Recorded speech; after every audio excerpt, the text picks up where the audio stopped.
Batman Incorporated number 11, written by Chris Burnham, art by Jorge Lucas.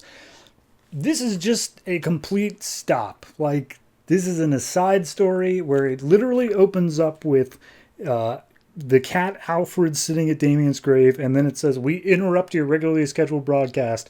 And then it just starts with the Batman of Japan story. So we have 5 motorcyclists all dressed up Power Ranger style that are just terrorizing people in Japan, like literally ripping out tongues and beating each other with the bodies of other people. And finally the police arrive and they're like, "Oh, stop or we will shoot." And then they say, "Oh, we're invulnerable." So they just they let the cops shoot them and then aim their own guns back at them.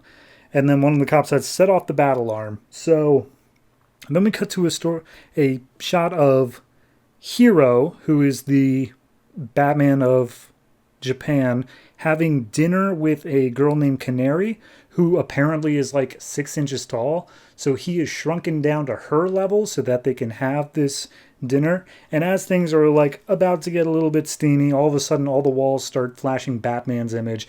And he's like, "All right, you're back on the clock, get at it."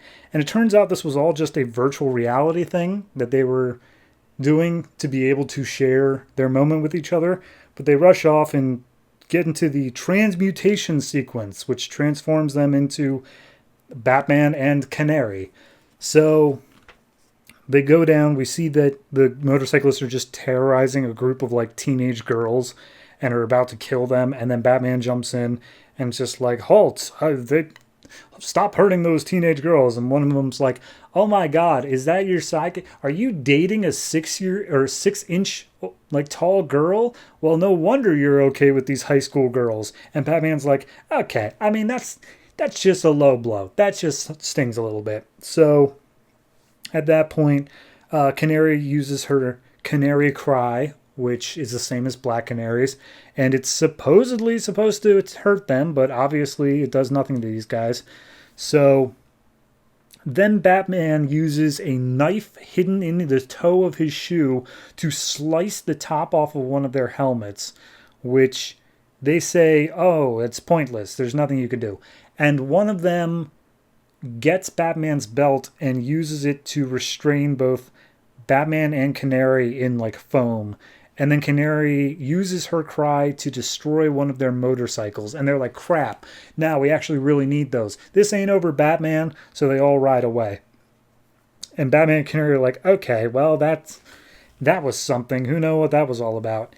And they're analyzing like all this tech stuff and like, "Okay, well, maybe we could use this so we could analyze their voices off of YouTube, get their last position or whatnot."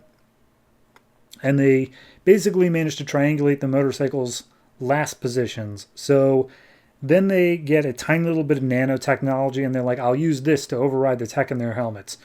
So they hop in their Batmobile and drive off.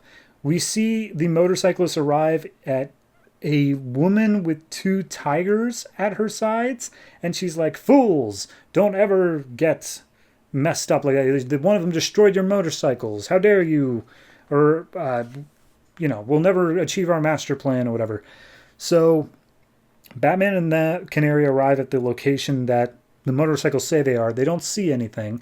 Canary uses her cry at a very specific pitch, which reveals a cloaking device that shows this giant lair in the middle of the road.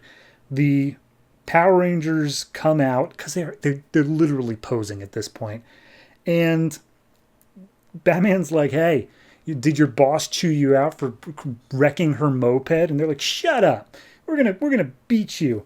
And then at that point, he throws the nanotechnology onto all of their helmets, save for one of them, which then Canary just catches and throws on it anyway.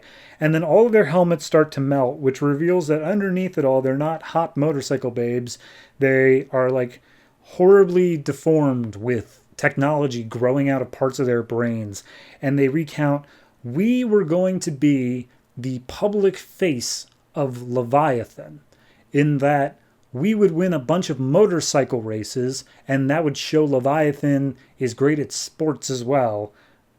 But in order to become great at sports, they infused us with this technology that grew more than it was supposed to, and so we became grotesque and deformed. And then everyone's just like, okay, well, why didn't you just like ask for help? And they're like, good point. Let's turn against our leader.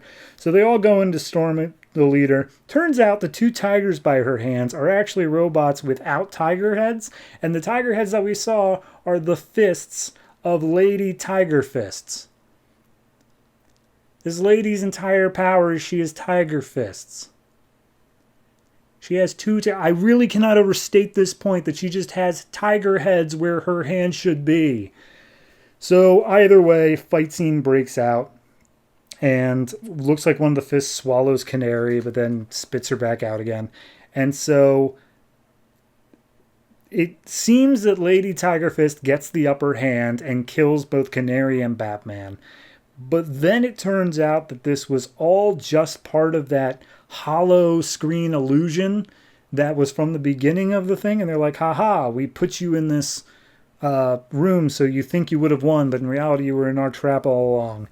And yeah, I mean, it's they just have her now. They literally don't even wrap it up. They're just like, yep, and we've saved the day.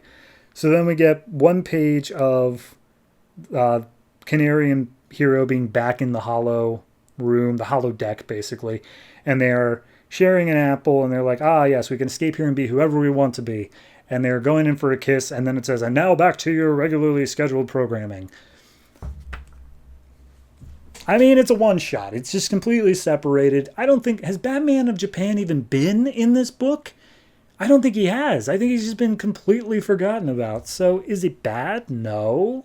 Not directly. It's weird. But every time I hear about Batman of Japan, I always hear it's weird.